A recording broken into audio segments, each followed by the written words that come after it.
There's uncertainty tonight about the scheduled presidential debate next month. This time, nominees are in disagreement over whether microphones should be muted. Yeah, WGN's Shannon Halligan has the latest on the campaign trail and the debate dispute. Shannon?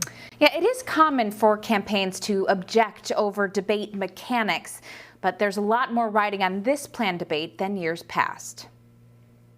In just over 2 weeks, voters expected to see the first debate between Vice President Kamala Harris and former President Donald Trump.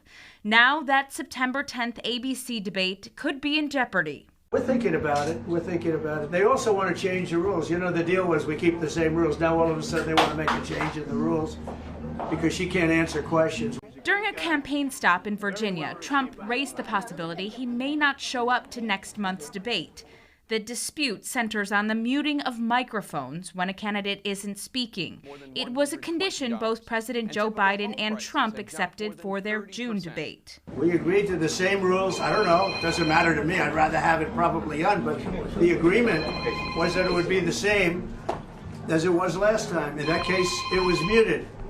I didn't like it the last time, but it worked out fine. I mean, ask Biden how it worked out. It was fine. And I think it should be the same. Now the Harris campaign wants microphones to be live all the time. Donald Trump has told the American people today that he doesn't care whether they're hot or muted. The Harris campaign's communications director said Trump's staff wants microphones off for a reason. Trump, with a live microphone, will be ranting and raving, airing his own personal grievances. Microphones have been unmuted for both candidates for most of televised presidential debate history. North Central College political science professor Dr. Suzanne Chad said that changed 4 years ago.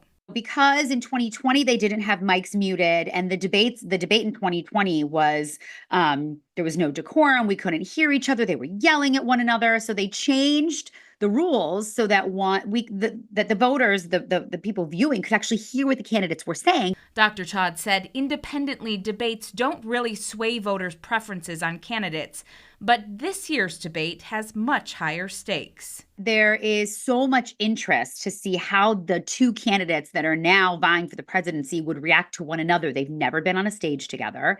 They've never had to speak to one another, debate one another. I think so. There's increased interest to see how that will go. Since 1988, the Bipartisan Commission on Presidential Debates had overseen the traditional 3 debates. Those rules were negotiated privately. This year, though, the debates are being planned by individual host networks. Live in the newsroom, Shannon Halligan, WGN News.